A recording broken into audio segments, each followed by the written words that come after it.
encarnados estão acostumados a comprar tudo, ou quase tudo, até favores. Por ignorância, agem assim também com as raças. Vejam, amigos, este pedido aqui: uma senhora pede a cura de seu filho a São Jorge, se atendida, acenderá uma vela de seu tamanho para o santo. Aqui chegam, todos os dias, várias promessas, algumas difíceis de serem feitas, sendo que muitas não beneficiam ninguém. Em outras, há a intenção de ajudar o próximo, como as que prometem fazer a caridade material. Porém, são raras as que nos chegam como pagamento do benefício de melhora íntima do paciente. Aqui, não costumamos observar se cumprem, ou não, as promessas. Somos felizes por trabalhar e tentamos ser servos úteis, fazendo todo o possível para realizar nossas tarefas, porém os resultados a Deus pertencem. Fazer o bem condiciona-nos para a bondade, e é maravilhoso ser bom. O que recebemos e nos deixam contentes são os agradecimentos, os quais recebemos em número bem menor que os pedidos. Vejam, este é simples e sincero, vem de uma senhora que manifesta gratidão comovida a Nossa Senhora do Rosário, pela graça recebida. Carlos: seria prejudicial à pessoa que faz uma promessa, receber a graça e não cumpri-la? Indaga Leila. A maioria que faz a promessa, mas não a cumpre, geralmente contrai uma dívida. Nesse caso, os trabalhadores do bem não são credores, pois a nós ninguém deve. Todavia, temos visto muitos encarnados ansiosos por pagarem promessas e desencarnados sofrerem com o pensamento fixo na promessa não cumprida. Mas, se não somos os credores, outros podem consideram-se como tais. Conhecemos casos em que as promessas feitas às almas do purgatório, ou melhor aos espíritos que vagam, promessas que alguém faz ou que outros fazem em nome desse alguém, e elas costumam ser cobradas por esses espíritos, que exigem o seu cumprimento. Há também os pedidos feitos diretamente a espíritos, como acontece em certos terreiros, depois que os atendem, exigem que cumpram as promessas. Quando a Terra estiver mais adiantada, em progresso, as promessas irão desaparecer. E, para as graças recebidas, haverá o sincero agradecimento ao Pai Misericordioso. São muitos os pedidos atendidos? Perguntei. A porcentagem não é grande, porque muitos são considerados impossíveis. A maioria deles é vinculada às coisas materiais, e são em número pequenos formulados para melhora verdadeira, a espiritual. Em quantidade grande existem os pedidos para tornar-se rico. Muitos até mencionam, junto aos pedidos, que irão fazer expressivas ajudas aos semelhantes, com a riqueza. Entendemos que a caridade material é o calor da fraternidade, porém existem muitas formas de fazê-la, sem ser através do dinheiro. Nenhuma dessas pessoas que pedem, se comportam assim, e se esquecem da caridade, do consolo, da boa orientação, de ser paciente, de visitar pessoas solitárias e enfermas. Não admiraria se uma dessas pessoas atendidas esquecesse a promessa, logo após ficar rico, ou fizesse a caridade a si própria em primeiro lugar. Vejam vocês, amigos, estes outros pedidos: uns querem que chova, e outros, que faça sol em determinados dias. Certamente, não é nossa tarefa intervir nos fenômenos naturais, para o prazer das pessoas. Estes outros pedidos são para a vitória de equipes esportivas e para o time preferido ser campeão. Há muitas solicitações para encontrar objetos perdidos, ou de moças que querem se casar. Esta outra solicitação é de um homem que, infelizmente, pede a Santo Antônio, com desejo de ficar viúvo. Por isso, caros amigos, todas as súplicas que nos chegam, feitas efetivamente com fé e perseverança, são analisadas, separadas, e nossas equipes vão e fazem as visitas devidas. Se dirigidas para o bem e viáveis, são atendidas prontamente. Para o bem, estranha Toninha. Sim, esclarece Carlos bondosamente. Se for para o bem do solicitante ou para quem ele pede. Veja estes, como exemplos: a mãe pede a cura do filho paralítico. Analisado o caso, a mãe quer a cura do filho, mas ele, não, o jovem não quer sarar, porque seu espírito quer passar por essa prova escolhida antes de reencarnar. Este outro, feito por um homem, dirigido à Virgem Maria, pedindo a cura para sua dor de estômago. Analisado, tem ele essas dores por fumar demais, porém ele quer sarar sem deixar o vício. Se o atendermos, atolará mais no vício, piorando sua situação futura. Observe, este é de um moço de 23 anos de idade, que pede diretamente a nós, trabalhadores do bem, para que o ajudemos a encontrar determinado trabalho, onde trabalhasse pouco, mas ganhasse muito. Isso seria nocivo a ele, porque nesse emprego alimentaria a luxúria e a preguiça, já tão fortes em seu espírito. Temos aqui também pedido dos pais de um garoto de 2 anos, que foi raptado. Analisado o caso, foi o casal unido, para um aprendizado através da dor, para cumprir um resgate do passado. Foram eles, noutra existência, feitores que castigavam escravos, vendendo-lhes os filhos, separando-os dos pais. O garotinho está em outro país e dificilmente o terão de volta. As dores deles são ecos daquilo que semearam, por isso é que os pedidos devem ser analisados. Interroga Toninha, concluindo: sim, porque todo o bem deve ser realizado com sabedoria e do melhor modo possível. Muitos casos, porém, dos que estudamos, eram simples de serem atendidos. A exemplo deste, em que uma senhora pede que a filhinha de 3 anos pare de cair. Verificamos que a menina possuía um problema na visão e intuímos a mãe, para que a levasse ao oftalmologista. Agora, com óculos, ela não se machuca mais. Noto, Carlos, que as mulheres é que fazem mais pedidos. Fala Leila. É verdade, a mulher é mais sensível, mais do que o homem, pois a maioria delas está sempre a cuidar, a ajudar. Quase sempre ela é mais humilde, por isso, pede mais, ora mais. Vocês recebem também pedidos para o encaminhamento de alguém recém-desencarnado? Que saber? Vários são os pedidos que recebemos nesse sentido. Alguns deles podemos atender, porém outros infelizmente não, pois seria como dar um copo de água para alguém que não quer tomá-lo. Pedem socorro para quem não está querendo ser socorrido. Tendo que se ausentar por momentos, Carlos deixou-nos à vontade, aconselhando mesmo que observássemos os trabalhadores e analisássemos a tarefa junto deles. Andei por entre as mesas, observando tudo e, numa delas, estava escrito: pedidos que não podem ser atendidos. Parei. Num canto, estavam 2 pedidos unidos, examinei-os. Um deles era de um homem que se dirigia ao espírito André Luiz, para que a esposa se convertesse à doutrina espírita. O outro era da esposa Nossa Senhora Aparecida, pedindo para que o esposo se tornasse católico. Os resultados da análise foram: ambos não seriam atendidos, pois nenhum deles tinha real compreensão de religião, para aceitar a doutrina do outro. Foram intuídos para se amarem e se respeitarem e aceitarem Deus, como Pai de todos, que não separa os filhos por suas crenças. Outro pedido que me chamou a atenção, foi o de uma esposa suplicando a cura do marido. Analisado, constatou-se uma obsessão, em que o desencarnado e o encarnado foram e continuavam sendo inimigos ferozes. Indicou-se a intuição aos familiares encarnados do doente, para procurarem ajuda em centros espíritas. Mas não aceitaram a sugestão, por não acreditarem no espiritismo. Novamente foram ajudados, no sentido de perdoarem, também não aceitaram, porque para os encarnados o sofrimento era injusto e quem o causara, indigno de perdão. Em seguida, estava uma promessa Nossa Senhora de Lourdes, feita por um pai, que pedia uma graça para evitar que o filho de 26 anos se casasse, porque julgava má a moça. Analisado o caso, concluiu-se que os 2 estavam ligados por outras encarnações e deveriam unir-se nesta, para reajuste.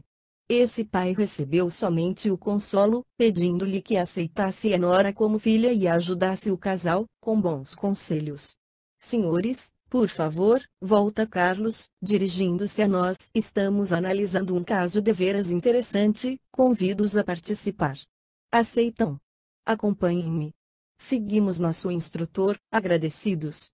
Seguimos Carlos até uma saleta agradável, onde esperavam os membros de uma equipe de socorro. Apresentou-nos, eram Cibele, Fabiano e Mauro. Amigos, disse Carlos, estamos reunidos para atender um pedido em comum. O pedido veio diretamente a nós, ou quase. Marta pede aos bons espíritos ou aos santos de Deus que a atendam. Clama por socorro para uma sobrinha, que vive nos arredores de pequena cidade, não longe da metrópole em que a reside. O pedido é para que socorramos nele, não especifica em que. Fabiano e Mauro foram até a menina e verificaram que ela realmente necessita de ajuda. Por favor, Fabiano, conte-nos o que viu. Fabiano é o que aparenta ser o mais jovem da equipe.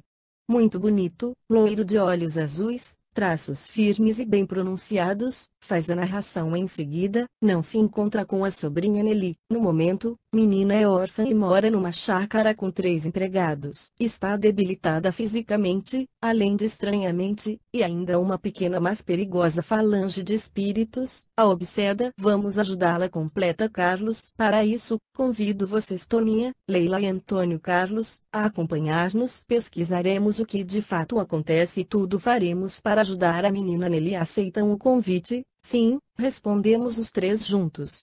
Com prazer. Dentro de 1 hora partiremos, por isso estejam na sala de recepção, de onde sairemos.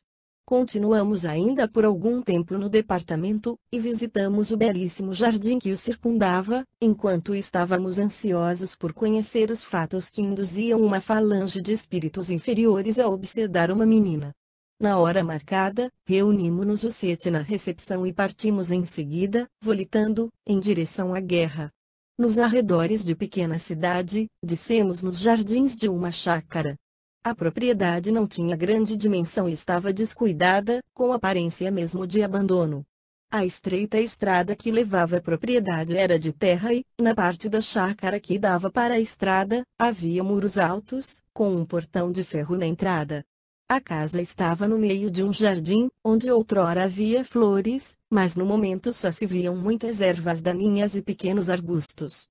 Porém chamava mais atenção o seu paisagismo, com os canteiros tortos, formando estranhas figuras geométricas e, nos canteiros maiores, estatuetas de gesso, de anões e duendes, constituindo figuras feias, já gastas e sujas, que completavam a estranha decoração do jardim. Não era à toa que conheciam a propriedade como a chácara do Jardim Torto. Ninguém deve cuidar deste jardim. Que pena, disse Leila. A casa, um sobrado, era grande com muitos cômodos. Pareceu-nos conservada, embora notasse que fora pintada. Atrás da casa, uma pequena horta de verduras e uma plantação descuidada de milho, crescendo junto com o mato. Havia também um grande galinheiro, com muitas aves e logo observamos que a maioria era de cor negra. Um chiqueiro com alguns porcos e um pequeno curral com poucos cabritos. Nesse instante, ouvimos um barulho de carro. Aproximamo-nos e vimos no volante um homem de aproximadamente 35 anos, de aspecto desagradável, e pudemos notar que era viciado em bebida alcoólica. 5 desencarnados, com o mesmo aspecto do motorista, estavam no carro. Saindo da casa, em correria, entra no carro uma menina. Esta é a Nelly, mostra-nos Fabiano. Não parece ter 12 anos, exclama Toninha. Nelly era pequena para sua idade. De compleição magra, cabelos castanhos avermelhados, crespos, bem curtos, trajava uniforme de escola. Depois de entrar no carro, partiram. O senhor abriu o portão, fechando-o logo que ele passou. Este senhor é João, elucida-nos Mauro. São 3 os empregados da casa. João, que cuida dos animais e da horta, a senhora Germana, ou de Gema, sua esposa, que cuida da cozinha e da limpeza da casa, e seu filho José, o motorista que vimos. Um estranho grupo de espíritos, conversando distraídos, saiu da casa, passou por nós, sem nos ver. Um deles falou para uma das mulheres do grupo: Honória, fique com Ana no jardim, deixe-a tomar sol. Sol? Oh, cara, pensa que ela é encarnada, riu um outro espírito, que se aquietou logo, por causa do olhar firme e autoritário daquele que dera a ordem. Honória, a que recebeu a ordem, possuía fisionomia de idosa, aparentando ser a mais velha do grupo. Pegou pela mão uma mulher, que julgamos ser Ana, e sentaram-se no jardim. Os outros 3 olitaram. Que chato, resmungou Honória, baixinho, fazer companhia a esta idiota, que nem sabe conversar. Ana estava enferma e pudemos verificar que era recém-desencarnada. Mostrava-se magra e abatida, com um olhar sem expressão, pois estava perturbada. Deve haver um desencarnado dentro da casa, pois constatamos 10 em nossa visita anterior, porém vimos até agora só 9, disse Fabiano. Entremos para conhecer a casa, amigos, disse Carlos. Vamos tentar compreender o porquê de estarem aqui reunidos tantos desencarnados trevosos. Logo que entramos, escutamos resmungos vindos da cozinha e para lá nos dirigimos. Esta é de Gema, explica-nos Mauro. A senhora Germana, de cabelos quase todos brancos, deveria ter quase 60 anos, estava insatisfeita e irritada, porém não nos admiramos, pois um desencarnado do grupo vigiava, aborrecido pelo que vimos, elucida Mauro. Sempre fica um deles com de Gema, a vigiá-la, impedindo-a de orar, e consegue impedi-la, indaga Toninha. Carlos responde: ninguém consegue impedir a outrem de orar, mas podem, isso sim, distrair, dificultar a concentração. Observe, Toninha, que o desencarnado está irritando-a, para dificultar seu trabalho diário, e tudo faz para que não tenha vontade de orar. Sabem que a oração poderá ser acompanhada com um pedido de socorro, e os desencarnados aqui não querem espíritos bons por perto. De Gema limpava a cozinha e preparava o almoço. Numa bacia sobre a pia estava um grande pedaço de carne que ia utilizar. Escutamos seu resmungo: a menina Nelly só quer comer carnes e quase cruas, mas nada de verduras e frutas, nem leite. Faço arroz, feijão e carne todos os dias, no almoço e no jantar, porém a menina só come carne. Meu Deus! De Gema deu um suspiro e, ao pronunciar meu Deus, o desencarnado deu-lhe um tremendo tapa na cabeça. Ela sentiu uma pontada de dor e exclamou: ai! Que acontece? Nem esse nome posso dizer? O João acha que é impressão minha, entretanto recomenda que não o diga, porque todas as vezes que o pronuncio, dói minha cabeça. O desencarnado, cínico, sorrindo, disse alto: não é para dizer mesmo. Se repetir, repito a dose, bato mesmo, velha imbecil. Só não acabo com você porque Raku é que não quer, porque é útil na cozinha. Falou isso, ameaçando-a com a mão. Fabiano tentou protegê-la, mas Carlos o impediu. Logo mais, Fabiano, a ajudaremos. Devemos primeiro conhecer os fatos, estudar os acontecimentos e agir com sabedoria.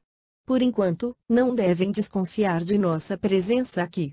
Vamos conhecer a casa toda. Todos os cômodos eram grandes, estavam desarrumados e não muito limpos. As janelas fechadas davam a impressão que não era costume abri-las.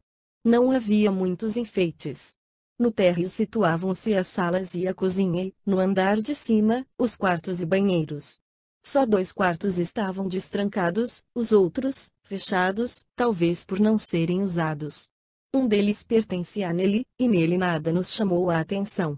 Havia um armário, com poucas roupas, a cama, uma escrivaninha com alguns livros e cadernos escolares, indicando que cursava a 5ª série, e estava com notas péssimas. O outro quarto chamou-nos a atenção: parece um quarto de pintura e trabalhos manuais, diz Leila. Sim, mas não de Nelly. Era a saleta de trabalho de sua mãe, Noemi, explica Fabiano. Constituía o aposento mais limpo da casa. Uma saleta que deveria ter sido local agradável outrora, onde se viam telas pintadas, a maioria de natureza morta, estando inacabada do cavalete, e uma mesinha com pincéis e tintas. Ao lado do sofá, uma cesta de vime com agulhas, linhas e toalha para bordar. Nelly é órfã de pai e mãe, indaga Cibele. Sim, sua mãe desencarnou há 2 anos e meio, e o pai, há 7 meses, esclarece Mauro. Seus pais estão entre os desencarnados que vimos, indaguei. Não, não se encontram por aqui, responde Carlos. Vamos agora descer ao porão. A casa estava saturada de fluidos pesados, nocivos, que nos inquietavam, e mantínhamos o equilíbrio com orações e bons pensamentos. A escada que ligava o andar térreo ao superior da casa, era larga e revestida com um tapete de cor vermelha, sujo e gasto, e possuía bonito corrimão de madeira trabalhada. Porém a escada que levava ao porão era estreita e com degraus altos. E o porão era um salão, somente. Que interessante, exclama Leila. Tinha razão, pois o lugar, se olhado por encarnados, nada tinha de especial, apenas alguns armários com poucos objetos, uma mesa grande, algumas cadeiras velhas, quadros pelo chão e utensílios velhos. Porém, visto do plano astral, ali estava montado um grande laboratório de alquimia, com muitos tubos de líquidos, potes com ervas, objetos profanos, instrumentos de torturas e muitos livros de magia negra. Que objetos estranhos, exclama Cibele, são objetos de um mestre do mal, talvez pertences do chefe do bando. Vejam isto, amigos, mostra-nos Toninha. Num canto do salão, jogado no chão, um objeto físico, um quadrado de madeira fina. Em um dos lados, estava pintado, com tinta preta, o alfabeto e os numerais de 0 a 9. O estranho tablado estava impregnado de forte fluido nocivo. Carlos concentra-se por instantes no objeto e explica-nos: esses desencarnados estão aqui porque foram chamados, invocados diante do nosso assombro, continuou, sim, invocados talvez por brincadeira ou diversão, para responderem às indagações e, para isso, usou-se o tablado. Unindo a força mental do encarnado que indaga e os fluidos dos espíritos, consegue-se movimentar esta seta, essa aí, que está no chão, para formar palavras e frases, completando um intercâmbio entre eles, encarnados e os desencarnados. Quem os invocaria? Nelly, indaga Cibele. Sim, a menina responde, triste. Carlos. Lili não o fez por maldade, porém, quando mudou para esta casa, encontrou o tablado no porão e interessou-se, julgando ser uma brincadeira, agindo dessa mesma forma. Em muitos lugares, há pessoas que julgam isso simples brincadeira, mas representa algo sério, que tem tablado, nome dado naquela região, usado para casas invocações perigosas.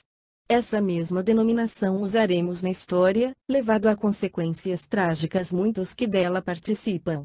Invocam espíritos levianamente, usando até orações ao iniciar. Entretanto, as orações apenas nos lábios não espantam nossos irmãos inferiores, que as toleram apenas no começo dessa pretensa diversão, mas logo que adquirem confiança, mandam parar com isso. Observando o tablado, Carlos continua: este tablado tem sua história. A família que residia antes nessa chácara era feliz. Tudo era diferente, bonito, alegre e bem cuidado. O casal tinha 6 filhos, estando o mais velho com 16 anos, na época em que tudo começou a mudar. Foi ele que ouviu dizer, na escola, que pessoas bem dotadas mentalmente tinham força para fazer andar objetos com a ajuda dos mortos, e que eles poderiam, inclusive, responder a qualquer indagação. Curioso, resolveu tentar, construindo, ele mesmo, este tablado, e pintando-o devidamente. Depois, juntamente com 2 irmãos mais jovens, iniciaram a comunicação. A família dizia ter uma determinada religião, mas não a seguia nem possuía o abençoado costume de orar. Com eles morava, há muito tempo, Narcisa, a empregada, vigiada por alguns desencarnados, que esperavam o momento adequado para se vingarem dela, porque, em encarnação anterior, fora ela um feitor branco muito mau. Os 7 negros que agora a rodeavam, não a tinham perdoado e acabaram por encontrá-la nas vestes de uma negra pobre, órfã e empregada de brancos. Os meninos tiveram no tablado um brinquedo interessante. Concentravam-se e invocavam um desencarnado. E diziam qualquer alma do outro mundo, um morto, pois para eles não fazia diferença. Assim invocavam: qualquer um que aqui esteja, venha atender-nos. Os negros observavam os meninos, curiosos, e sentiam-se invocados, e o mais inteligente deles, o líder, de nome João, passou a responder aos garotos e cognominou-se de Pai João. Pai João e, consequentemente, os outros 6 companheiros passaram a sentir-se à vontade na casa e, porque eram chamados e tratados com consideração, até simpatizavam-se com os meninos, pois para eles tudo era válido, desde que realizassem a vingança. A primeira recomendação feita aos garotos foi para esconderem dos pais a brincadeira do tablado, e eles assim fizeram. Léa, outra empregada, descobriu o brinquedo, e os meninos convidaram-na para participar, contanto que guardasse segredo.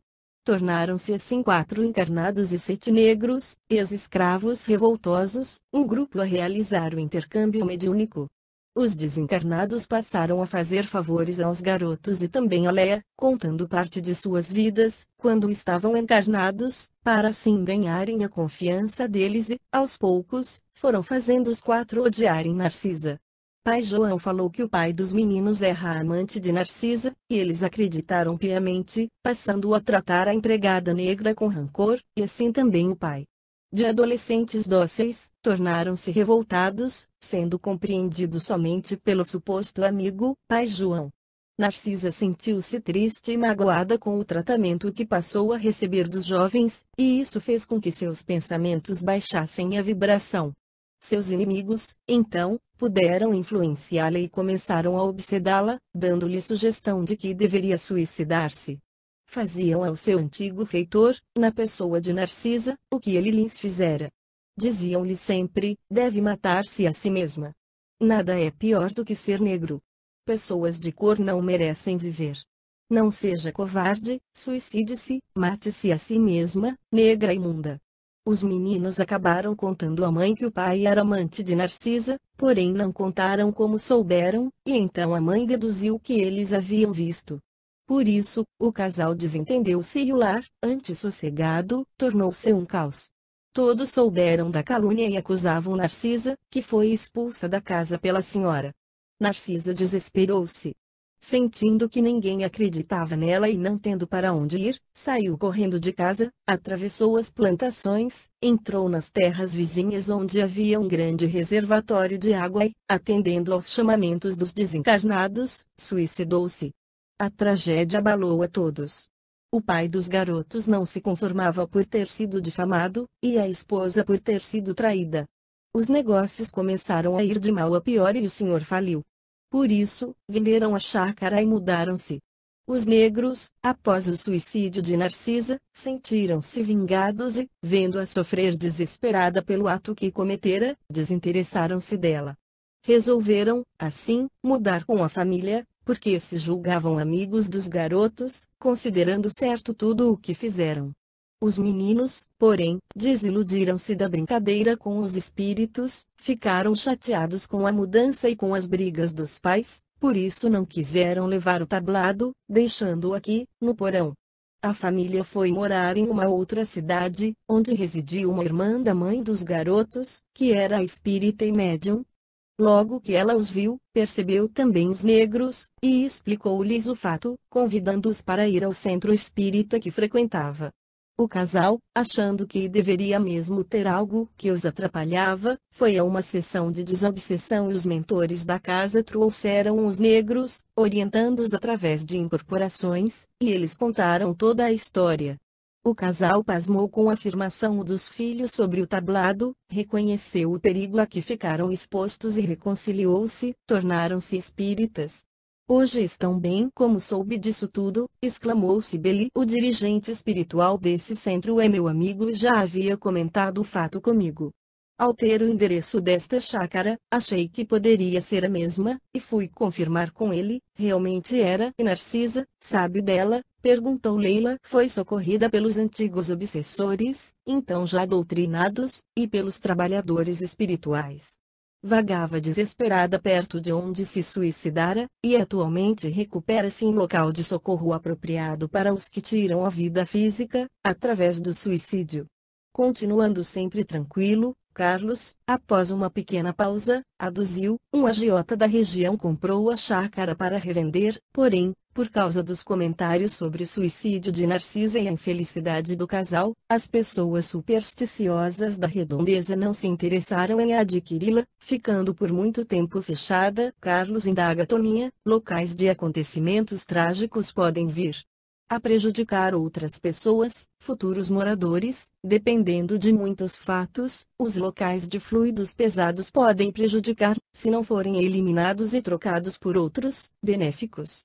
E também podem estar no local moradores desencarnados e, se os futuros moradores não souberem conduzi-los, orientá-los, pode-se estabelecer uma obsessão. Tudo o que ocorre fica registrado no plano espiritual, e pode transformar-se em mais influências às pessoas. Há sensitivos que conseguem ver o ocorrido, através da psicometria. Tempos depois, o agiota colocou o anúncio de venda num jornal da capital e convenceu Noel Leocídio, pai de Nelly, a se interessar e a comprar o imóvel. Foi mais preciosamente Noemi, mãe da jovem, quem quis vir para o interior, na tentativa de salvar seu casamento. Noel e Noemi não se entendiam, porque ele era mulherengo, jogador, e ela achou que no interior o marido poderia se interessar pela terra e vir a ser bom esposo. Havia também interesse que a filha crescesse numa cidade pequena. Assim, tentando recomeçar, compraram a chácara do Jardim Torto e se mudaram. Todos gostaram do lugar, principalmente Nelly. Contrataram-se empregados e, entre eles, Léa, a moça que trabalhou com os antigos donos e participava da brincadeira do tablado. O casal continuou a brigar e Nelly vivia isolada. Por isso, interessou-se pelo tablado, logo que o achou no porão e, por não saber como manuseá-lo, indagou aos empregados e Léa ensinou. Fez tudo, como Léa falara, inclusive invocar o pai João. Nelly não desistia, embora sem resultados. Certo dia Hakueki, espírito que vagava, passava pelas redondezas, ouviu a invocação, aproximou-se, porque não houvesse ninguém a impedir sua entrada, resolveu por curiosidade responder à menina. Assim, amigos, uma invocação sem conhecimento do assunto, por brincadeira, deu início ao que vimos. Hakueki procurava um local para trazer Ana, que estava prestes a desencarnar, porque não queria que ela ficasse no umbral, depois da morte do corpo físico. Achou aquele local ideal, com uma família sem religião, vibrando mal, e com mais um detalhe a seu favor, fora chamado e convidado por Nelly a permanecer e a responder sempre a ela. Hakueki, atualmente, passou a obsedar Nelly, que nada faz sem seu consentimento. Mas agora o tablado parece-me abandonado, disse Leila. Sim, está. No início, o obsessor e a jovem conversavam através do tablado. Sabemos, porém, que o tablado é um objeto neutro, pois são as mentes, os espíritos, que se comunicam, e Hakueki sabe disso. No momento, comunica-se com Nelly telepaticamente, e ela o vê e sente, além de conversar com ele normalmente. E Léa onde está? Não trabalha mais na casa? Pergunta Toninha. Trabalhou pouco tempo aqui, mas foi dispensada, por não ser boa empregada. Nelly também chama Hakueki de pai João? Perguntei. Não, logo ele identificou-se, dando o nome certo, responde Carlos bondosamente, diante do nosso interesse. Nelly escondeu também o tablado dos pais, indagou Mauro. Não. Chegou até a fazer a seta andar, para os pais verem. O pai ficou indiferente, como sempre fazia diante dos acontecimentos do lar. E, se aquele brinquedo fazia a menina aquietar-se, deveria ser bom. A mãe achou lindo a filha, com 10 anos na época, saber concentrar-se, ter poderes mentais a ponto de mexer sozinha e com habilidade a seta, formando frases inteligentes e rápidas. O companheiro espiritual que ela dizia ter e que atendia, com o nome exótico de Hakueki, seria tudo uma invenção da mente privilegiada de sua filha bem dotada. Sentia-se orgulhosa ao vê-la encontrar objetos perdidos, empregados, através da concentração sobre o tablado. Sei disso, amigos, porque pesquisei sobre a antiga família e como teria começado essa estranha obsessão ou possessão, e também lendo a projeção astral do tablado. Mas, para ajudar, teremos que saber mais, muito mais. Entretanto, é hora de sair daqui. Sentimos-nos aliviados ao sair do porão e fomos para o jardim. Honória e Ana continuavam sentadas no banco, sendo que uma sentia-se entediada e a outra estava passiva, alheia. Vamos fazer deste local um ponto de encontro, disse-nos Carlos. O local escolhido situava-se entre dois canteiros grandes, perto do muro que dava para a estrada, no canto direito do jardim. Repartiremos as tarefas, vamos colher informações para começar a agir, incentiva-nos Carlos carinhosamente, a sorrir. Concordamos e Carlos determinou, cada um de nós fará uma pesquisa ou trabalho. Leila, fique encarregada de obter informações de Noel Leocádio, pai de Nelly. Cibele, procure saber de Noemi, onde está, como desencarnou, etc. Toninha, informe-se sobre Hakueki e, consequentemente, sobre Ana. Mauro fará a parte mais perigosa, tentando obter informações sobre o dono do laboratório que vimos no porão. Procure saber se algum dos socorristas sabe quem é ele e por que está aqui. Estarei no departamento, procurem-me se houver necessidade. Tentarei saber de Nelly, de suas encarnações anteriores, para que possamos entendê-la e ajudá-la. Antônio Carlos e Fabiano, vocês aqui ficarão observando e anotando os acontecimentos, mas sem interferir. Espero, amigos, que, até a noite, nos reunamos novamente para elaborar nosso plano de ação. Boa sorte. Rápidos olitaram, ficando Fabiano e eu. Sentamo-nos num dos bancos do jardim, de onde podíamos observar toda a casa. A senhora Gema continuava na cozinha com seu vigia, enquanto que Nora e Ana permaneciam no jardim. Observava Fabiano, quando notei que pensava em algo que o inquietava. Fabiano, conhecemo-nos há poucas horas e sinto muito amigo, porém noto preocupado, posso ajudá-lo? Ficaremos horas aqui, talvez só observando, por isso poderíamos ocupar o tempo conversando.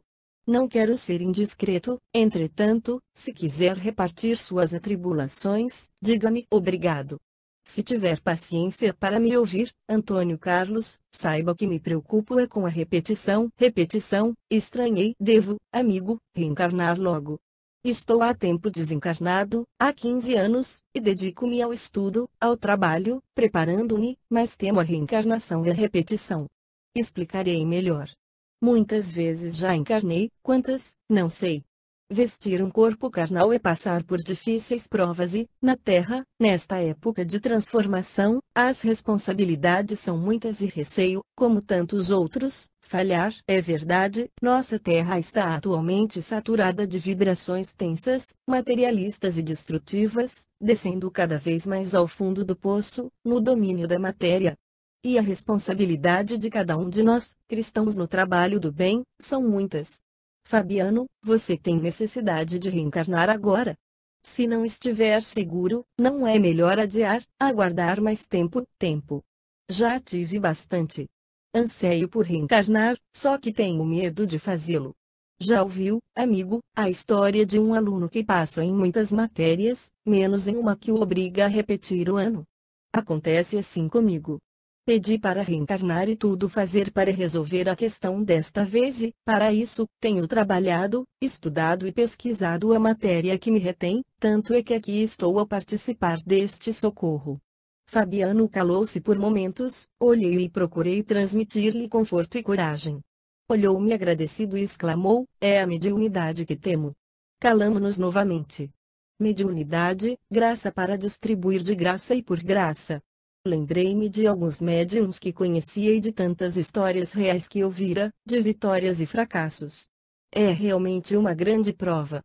A mediunidade é para mim como um bisturi que, bem usado, cura exterminador, mas que também pode machucar, matar.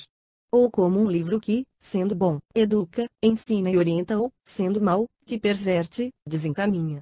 Podendo ser também como o fogo que aquece, serve, constrói ou destrói, queima e fere. Fabiano, não tema ser médium. A mediunidade é uma graça, uma bênção para indivíduos que estão no meio do caminho, para purificar-se e alcançar o reino de Deus. Antônio Carlos, Nelly é médium, não é? Sim, é, e muito sensitiva. Está ela usando a mediunidade mal, não acha? É cedo para afirmar. Teve e tem maus companheiros, porém é jovem e poderá mudar. Tem más companhias porque vibra como eles. Se assim não fosse, não aceitaria tê-los por companheiros. Sabemos que nele tem somente o corpo jovem, mas não o espírito. Espero realmente ajudá-la, é o que desejo também. Após ligeira pausa, Fabiano falou, a mediunidade, para mim, será uma repetição, pois serei novamente médium. Tenho, amigo, uma história triste, de fracassos. Conta-me, Fabiano, fale de seu passado, de sua experiência. Falarei dos fatos mais importantes, daquilo que me marcou mais. Começarei no início da Idade Média, quando fui quente fanático e tornei-me padre. Para mim, nada existia de importante além do clero. Não acreditava que pessoas pudessem ter visões, sentir, ver, conversar com pessoas mortas fisicamente, ter avisos em sonhos, não aceitava nada de quem pensasse diferente de mim. Cheguei a persegui-las com injúrias, castigos e as ironizava, chamando-as de loucas. Tinha religião nos lábios, não no coração e, para os que me contradiziam, desejava-lhes o inferno. Desencarnei e sofri muito pela perseguição de inimigos e pela decepção de não estar no paraíso, porque achava que merecia o céu. Pela bondade do Pai, fui socorrido e pedi aos benfeitores para ter mediunidade, assim, voltei a encarnar. Naquele tempo, ter mediunidade não era fácil. considerados bruxos, fossem bons ou maus, eram perseguidos, presos e até queimados vivos. Fui filho de camponeses e, desde menino, via os desencarnados e com eles conversava, principalmente com minha avó paterna. Meus pais temiam por mim e tentaram corrigir-me, procurando fazer com que escondesse o dom que possuía. Mas o fanatismo em mim voltou forte, pois achava que não poderia ocultar algo que me era tão natural, e sentia que estava certo e os outros, errados. Minha avó também aconselhava-me cautela, dizendo carinhosamente que não era direito querer que outras pessoas acreditassem em mim. Comecei a benzer pessoas e ajudá-las, chegando mesmo a curar muitas. Atendendo recomendação de minha avó, não cobrava dinheiro pelo que fazia, mas exigia delas a gratidão, e que passassem a pensar, a crer como eu. Para se dar de graça o que de graça se recebe, exige-se meditação profunda. Não devemos cobrar materialmente, nem tampouco oprimindo as pessoas. É necessário ajudar e esquecer. O que fazemos aos outros, é a nós que fazemos. O trabalho no bem é a graça que nem sempre merecemos, e que só conseguimos fazer pela bondade do Pai. E tantos como eu, cobram do beneficiado a gratidão. Inclusive, não suportava gracejos. Por isso, familiares e conhecidos passaram a ironizar, a rir de mim, porém percebi que, se fazia bem, podia também fazer o mal. Passei então a beneficiar os que me elogiavam e a prejudicar os que me criticavam, através de vibrações para que adoecessem, até mesmo a meus familiares. E rogava pragas terríveis aos que, curados e ajudados por mim, eram ingratos. Esquecia-me de que não era o quem fazia, mas que eu servia apenas de intermediário. Entretanto julgava-me importante e orgulhoso. Minha avó, aquele bondoso espírito, aconselhava-me tudo fazia para me chamar à razão. Não quis atendê-la e, por isso, afastou-se e fiquei com a companhia que fizera jus, a dos maus. Fui denunciado ao clero, porém, avisado por um amigo, consegui fugir. Mudei-me para a Alemanha e, como lá as perseguições eram terríveis, dissimulei a mediunidade, arrumei um trabalho e nunca mais dei notícias aos meus. Namorei uma boa moça e me casei. Mas o fanatismo era forte em mim e fazer tudo para que os outros pensassem como eu. Procurei um grupo que realizava rituais escondidos, e um parente de minha esposa ajudou-me a integrar-me nele. Com eles, aprendi a fazer filtros de amor e misturar de ervas, que manipulava para remédio ou veneno. Cobrava-nos caro, e vovó ainda tentou fazer com que mudasse de atitude, porém pedi-lhe que não me aborrecesse e ela ausentou-se, triste. Desencarnei saturado de energias negativas, sofrendo muito por longos anos e foi novamente vovó quem me socorreu e me ajudou. Por algum tempo, estudei, trabalhei e pedi para encarnar novamente. Vovó despediu-se, pois tinha que continuar seu trabalho, e por isso já não podia contar com sua ajuda. Tive amparo e não lhe dei valor. Quando procedemos assim, chega a hora em que o auxílio nos é tirado. Fabiano parou a narrativa e enxugou as lágrimas abundantes. Fabiano, as lágrimas de remorso lavam a alma, e as de saudade, aliviam-nos. Esse espírito que tanto bem lhe fez, fez o bem para si mesmo. E agora que lhe é grato, sentirá com certeza e receberá a recompensa por seu carinho onde quer que esteja. Não se entristeça, amigo, porque tristezas não pagam dívidas, pois são resgatadas com trabalho edificante. É verdade, Antônio Carlos, desculpe-me. Luto sempre contra a tristeza, porque sei que cultivá-la nos traz desânimo, desesperança e doenças. Tento ser otimista e sou grato ao Pai amoroso, pelas muitas oportunidades que nos dá, pela lei justa da reencarnação. Amo muito esse espírito, que foi minha avó, sou-lhe profundamente grato, sei que está em esferas superiores e que ora por mim. Tenho muitas dívidas, amigo, e quero resgatá-las pelo amor, com trabalho mediúnico no bem. Nesse período em que estive desencarnado, prometi a mim mesmo voltar a ser médium, sem ser fanático, respeitando as opiniões alheias. Benfeitores do plano espiritual tudo fizeram para ajudar-me, e voltei como membro de família religiosa, que conhecia os fenômenos mediúnicos e os respeitava. Logo notaram minha mediunidade, tudo fizeram por educar-me e conduzir-me no bem. Entendi, obedeci a meus pais e não tivemos problemas. Éramos pobres, porém trabalhadores. Aos 20 anos, enamorei-me de uma jovem de família rica, desejei ardentemente tê-la para mim e casar-me com ela. Passei a segui-la sempre que podia e via sempre nas missas aos domingos. Um dia, enchendo-me de coragem, fui conversar com ela e disse-lhe que a amava.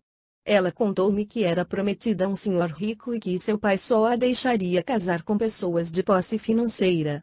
Prometi-lhe conseguir dinheiro suficiente para poder casar-me, e pedi que me esperasse. Pensei com aflição em como ficar rico em pouco tempo e só achei um modo: utilizar meu dom mediúnico. Sabia que na floresta, em uma caverna, morava um mago, homem rico, que dava consultas e fazia filtros. Era procurado por muitas pessoas de posses. Escondido de meus pais, fui procurá-lo. Recebeu-me e escutou-me pacientemente. Depois fez comigo alguns testes que comprovaram minha mediunidade, por isso, aceitou-me como ajudante. À noite, escondido, ia para a gruta e com o mago trabalhava, aprendendo tudo rapidamente. Já não me sentia bem na igreja, nem com as orações, e as imagens pareciam cobrar meus atos. Porém ficava nas proximidades da igreja no horário da missa, para rever minha amada. Algumas vezes trocamos frases banais, em encontros que tudo fazia para parecerem casuais. Minha família descobriu tudo e proibiu-me de voltar à floresta. Briguei com eles, saí de casa e fui morar com o mago. Consegui juntar algum dinheiro em poucos meses e, embora não fosse muito, enchi-me de esperanças. Então fiquei sabendo que minha amada iria casar-se em breve. Então, esperei ansioso que saísse da missa, seguia, cerquei-a na rua e indaguei, furioso: "Você vai se casar?" Ela tentou explicar, parecia escolher as palavras para não me machucar. Disse-me que o noivo era boa pessoa, que simpatizava com ele, queria o bem, aprendera a respeitá-lo naqueles meses de noivado e que ia realmente casar-se em breve, por isso deveria esquecê-la. Nada me prometera, eu sim é que fiz compromisso de ficar rico e não tinha conseguido. Insisti para que fugíssemos, mas ela, perdendo a paciência, disse orgulhosa: "Não posso, deixa-me em paz. Só se fosse louca, para unir-me a um bruxo. Sei que ajuda o mago da gruta, sou cristã e não quero para marido alguém que pode ser queimado e que, talvez, me leve junto." Enraiveci-me, pois pensei ter ocultado bem meu trabalho, e olhei-a com ódio. Ela concluiu, irritada: "Deixa-me em paz, mago. Deixa-me em paz. Te conjuro." Afastou-se rápido e retornei magoado, pois doía-me terrivelmente seu desprezo, e também estava assustado em saber que meu trabalho na gruta não era desconhecido, como pensava. O mago consolou-me e incentivou-me a retribuir, cultivando ódio e vingança. E, com isso, os espíritos maus passaram a assediar-me. Meus pais e meus irmãos foram visitar-me muitas vezes, tentando que mudasse de atitude e voltasse para casa. Gostava deles, porque eram bondosos comigo e, às vezes, sentia até vontade de atendê-los, porém queria vingar-me e fiquei com o mago na gruta. Continuei com a intenção de ficar rico, e descobri que fazer drogas abortivas poderia dar-me dinheiro, tornando-se isso minha especialidade. Uma das empregadas da casa de minha ex-amada, moça ainda, veio em busca de meus favores. Atendia, mas não lhe cobrei, e até lhe dei dinheiro, muito dinheiro, para que fizesse o que eu pretendia. Nessa ocasião, a mulher que me desprezara, estava grávida de poucos meses, dei então a droga abortiva, para que a empregada colocasse em sua comida, e o aborto aconteceu. E, porque o casal queria filhos, fiz desse processo minha vingança. Assim, todas as vezes que engravidava, a empregada colocava droga em sua comida e ela abortava. Vê-los infelizes, era meu prazer. Anos se passaram e, então, planejei matar o esposo dela. Entretanto, antes que eu conseguisse, a Inquisição prendeu-nos. Os inquisidores encarceravam muitas pessoas, fossem boas ou más, mas a prática da bruxaria era proibida, e qualquer fenômeno mediúnico era perseguido. Nossa moradia na gruta foi destruída e todo o dinheiro que juntara, mais as coisas de valor que possuía, foram doados à igreja. As provas eram muitas, por isso resolvemos confessar todas as acusações e evitar a tortura, mesmo assim fomos condenados a morrer na fogueira. Pensei que pudéssemos, o mago e eu, livrar-nos e, por isso, invocamos os amigos desencarnados, utilizando toda nossa força mediúnica, porém nada conseguimos. Desencarnamos, os dois, na fogueira em praça pública. Ser queimado é horrível, a dor aguda, ardida, do fogo, o cheiro de carne queimada, a fumaça que sufoca, faz com que a cada lembrança eu estremeça. Os antigos amigos desencarnados, que tratávamos como empregados, tornaram-se senhores e exigiram de nós o pagamento, fazendo-nos escravos deles. Se os bons ajudam por amor, com a intenção de servir, nada querendo em troca, nem mesmo agradecimentos, os maus o fazem, mas querem pagamento. Por anos servimos como escravos, nos umbrais. Sofri muito, com o remorso de meus erros, o pavor do fogo e a agonia de ser assassino, pois ajudara mulheres a abortar. E, no caso de minha ex-amada, matara mesmo, pois ela a ignorava, julgando-se doente e quantos tratamentos fizera. O remorso sincero fez-me desejar outro tipo de vida e, ao suplicar por socorro, fui auxiliado e conduzido a um posto de socorro. Libertaram-me das trevas, mas não do remorso. Por isso, ora sentia-me queimar, ora envenenado nas ervas que abortavam, e então desejei o esquecimento e pedi para reencarnar. Não teria mediunidade nessa vida, pois queria resgatar minhas dívidas em sofrimento na matéria.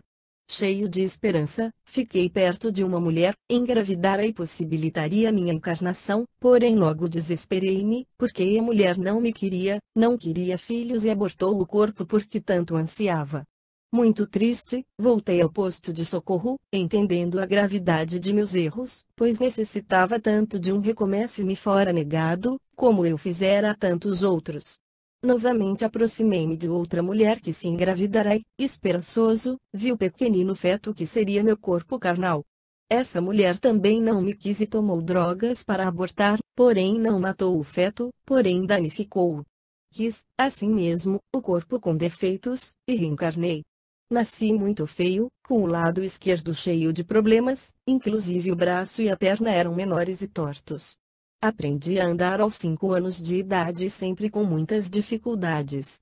O remorso era tanto que perturbei o cérebro físico, ocasionando deficiência mental, ficando com o QI bem abaixo do normal. Não me importava, vivia a oportunidade de resgatar meus erros e, no esquecimento provocado pelo corpo físico, o remorso não me atormentava, portanto sentia-me bem. Éramos pobres e aprendi a trabalhar com meu pai, fazia vassouras e cestos e vendia-os. Vivia alegre e sorrindo, tanto que ganhei o apelido de João Feliz. E escutava sempre minha mãe falar, não sei de que ri. É por Deus mesmo. Ser assim e ser feliz. Aos 40 anos desencarnei tuberculoso, sofrendo muito. Fui socorrido de imediato e, agradecido, vi meu corpo perispiritual recuperado. Recordei meu passado e senti que resgatara muitos dos meus erros, mas havia bastante ainda. Não quis resgatá-los pela dor, pois, naquela encarnação, chamado João Feliz, fui bom somente para mim. Se errei prejudicando meu próximo, queria fazer o bem a outrem, resgatando meus erros com trabalho. Pedi para reencarnar e ter novamente a mediunidade, como instrumento para que pudesse ajudar o próximo. Fui atendido e reencarnei no Brasil, no Rio de Janeiro. Desde garoto, sentia perturbação da mediunidade por prova e, bondosamente, meus pais ajudaram-me, levando-me a um centro espírita para tomar passes. Na adolescência, passei a frequentar, lá, as reuniões e a receber, pela incorporação, espíritos necessitados de orientação. Fazia isso por necessidade, para ficar livre da angústia, da aflição, que sentia com a aproximação de um desencarnado necessitando de auxílio. Não sentia nele um irmão que sofria, mas em mim um instrumento que poderia aliviá-lo. Nessa encarnação, recebi por hereditariedade um corpo bonito, que chamava a atenção do sexo oposto e isso envaidecia-me. Interessei-me pela filha do dirigente do centro que eu frequentava, e começamos a namorar. Era trabalhador e, logo que melhorei meu salário, casei. Meu sogro, homem bom e honesto, tratava-me como filho. Depois de alguns anos, comecei a me chatear com a vida que levava, sentindo rotina em tudo. Tínhamos 3 filhos, mas já não amava a esposa, e o centro espírita parecia-me pequeno e simples. Um colega de trabalho convidava-me sempre para conhecer o trabalho espiritual do terreiro que frequentava. Aceitei o convite, fui e gostei, pois era movimentado e não exigia que se estudasse, nem que os frequentadores tivessem vida exemplar, cheia de virtudes que, para mim, naquele momento, pareciam-me tão aborrecidas. Passei a frequentar o terreiro, deixando, então, de ir ao centro espírita.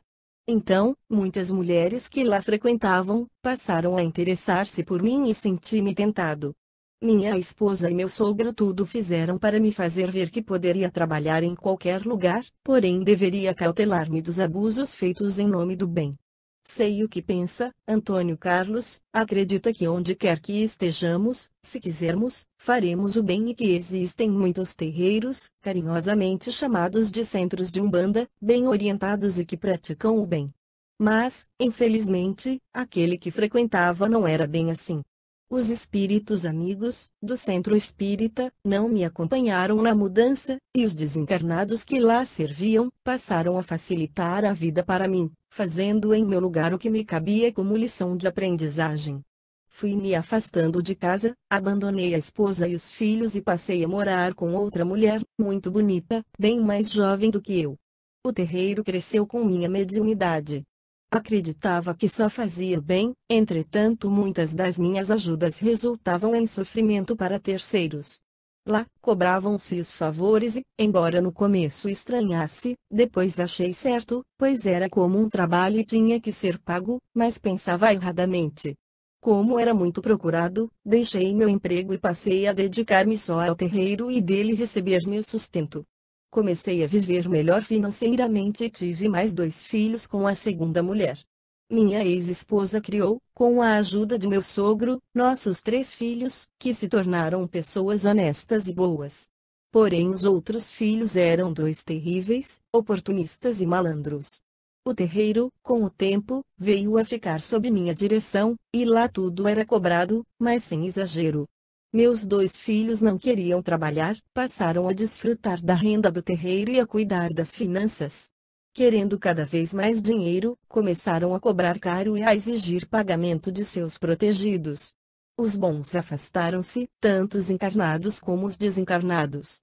Senti-me só, triste, sem ânimo para enfrentar a esposa e os filhos, mas continuei meu trabalho por algum tempo, até que um ataque do coração expulsou-me do corpo físico e desencarnei. Sofri muito e, novamente, o remorso atormentou-me, por cobrar o que deveria distribuir de graça e por graça. Deveria através da mediunidade praticar o bem, esquecendo o que fazia, mas nunca o que recebia. Fabiano, ânimo, amigo disse, vencerá desta vez, a lição foi aprendida e o erro não se repetirá. Confio em você, Antônio Carlos, contar a você meu passado fez-me bem. Confio na ajuda de amigos do plano espiritual e, também, vou reencarnar com a ajuda de pessoas queridas. Meu sogro será o principal responsável, pois serei seu filho, já prometeu ser severo na minha educação. É espírita militante e muito estudioso. Minha primeira mulher virá comigo como irmã, para exemplo na minha educação. Quero ser médium, e desta vez ter a mediunidade como instrumento de trabalho no bem e por ela purificar-me, resgatar meus erros com amor. Calamo-nos por momentos. Observávamos, quando 4 dos desencarnados voltaram, 3 entraram na casa e Hakueki ficou no jardim. Era ele bem estranho, alto, testa larga, de bigodes e cavanhaque negro, como os cabelos, olhos pequenos, trajava roupas escuras e bota de cano longo. Vestia uma capa preta que ia do pescoço até os joelhos. Usava anéis e uma corrente dourada grossa, no peito. Ao se aproximar de Ana, modificou sua expressão, suavizando a fisionomia, e carinhosamente sentou-se ao lado dela. Honória, sua comandada, nada disse, ficando quieta. Ana sentiu-lhe a presença, agitou-se, ao ouvir sua voz, encolheu-se, tremeu e apertou os braços no corpo. Hakueki falava-lhe em voz baixa, Ana, Ana, fale comigo. Atende-me. Sua voz era de tom forte, com um ligeiro sotaque europeu. Vendo que ela se assustava, levantou-se aborrecido e afastou-se.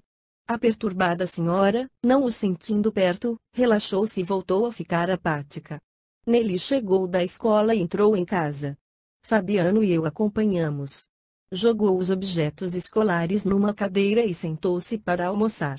Não falou nada e Gemma também nada disse, somente serviu o almoço. 6 dos desencarnados serviram-se também do repasto, carne, somente carne, quase crua. Nelly comeu pouco e retirou-se logo para o quarto. E, pela tarde, alguns desencarnados saíram e outros ficaram na casa, entretanto sem algazarra. Um deles continuava a vigiar Gemma, e Honória continuava com Ana.